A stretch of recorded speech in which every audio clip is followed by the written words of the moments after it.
How to install iOS 18 beta on iPhone. To get started, first of all go ahead and open up the Settings application on your phone. Once you're here, go to General as shown. From here, you can manage your overall setup and preferences for iPhone, such as software updates, device language, CarPlay, AirDrop, and more. Then, go to Software Update. You can view the available software downloads over here. As you can see, your phone is already up to date. Go to the Also Available section below to view the available updates. Then, go to Beta Updates above.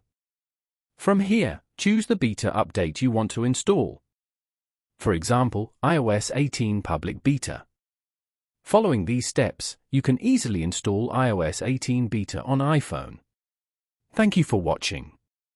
Please leave a like if this tutorial helped you, or leave a comment below if you have any questions related to the video.